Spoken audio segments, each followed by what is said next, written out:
আমি গিয়ে দেখি আমার ভাইয়ের উনি তো ওর ভার্সিটির গাড়িতে রেখে দিয়েছে, আমার ভাইয়ের রক্তে ভিজে গেছে গাড়ির সিট। আমি আমার ভাইয়ের ডেথ সার্টিফিকেটটাও সঠিক পাইনি। দেশ স্বাধীনের পরও আমি 5 তারিখে বারবার আমার ভাইকে ফোন দিচ্ছিলাম, ফোন রিসিভ করতেছিল না।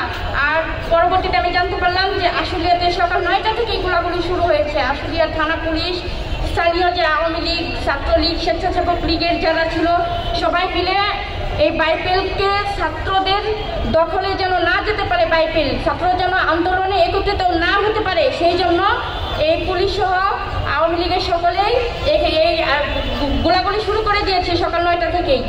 আমার সাথে যখন কথা হয় আমার ভাইয়ের, তখন জানালো যে ও রাস্তায়। আমি বললাম লোকেশন কোথায়, বললো বাইপেলে। আমি বললাম পরিস্থিতি কি, বলে গোলাগুলি হচ্ছে। আমি বললাম একটু সরে যা তুই, বলে ভাগ্যে যা আছে তাই হবে। আমি গিয়ে দেখি আমার ভাইয়ের উনি তো ওর ভার্সিটির গাড়িতে রেখে দিয়েছে, আমার ভাইয়ের রক্তে ভিজে গেছে গাড়ির সিট।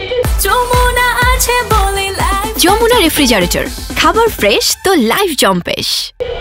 আমার ভাইয়ের নেগেটিভ রক্ত ছিল, রেয়ার গ্রুপ ছিল। আমার ভাই রক্ত ঝরে শেষ হয়ে গেছে।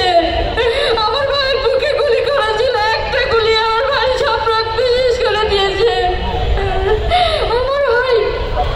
আমার ভাই সহ যত শহীদ হয়েছে, যত ছাত্র এবং জনতা শহীদ হয়েছে, ওরা যে বাংলাদেশের স্বপ্ন দেখে শহীদ হয়েছে, ওরা তো শহীদ হয়েই গেল। সেই বাংলাদেশ তো পড়ে আছে। সেই শেখ হাসিনা তো দেশ ত্যাগ করে নিজের জীবন বাঁচিয়েছে। এই বাংলাদেশের অনেক সংস্কার প্রয়োজন, অনেক পুনর্গঠন প্রয়োজন।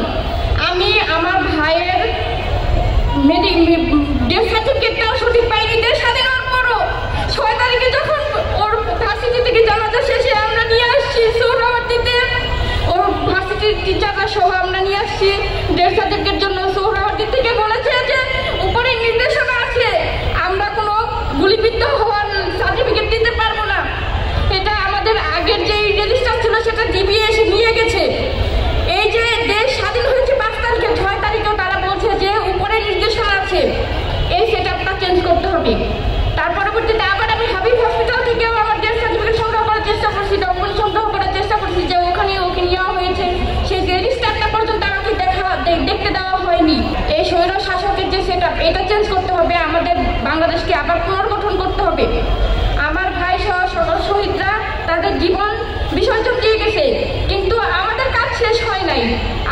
ওদের দায়িত্ব হয়তো ওরা পালন করে দেশকে স্বাধীন করেছে, কিন্তু বাকি যারা ছাত্র এবং জনতা এই আন্দোলনে অংশগ্রহণ করেছিলেন, তারা সবাই যদি ঘুমিয়ে যায় তাহলে দেশটা আবার ধ্বংস হয়ে যাবে। দেশটাকে ধ্বংস হতে দেওয়া যাবে না কোনোভাবেই। দেশটাকে পুনর্গঠন করতে হবে। এই ছাত্র যারা এই আন্দোলনের ডাক দিয়েছিল, আর ছাত্রদের এই ডাকে সাধারণ জনগণ যেভাবে অংশগ্রহণ করে সবাই মিলে এই দেশটাকে স্বাধীন করেছে দ্বিতীয়বার, সেই স্বাধীনতাকে রক্ষা করতে হবে।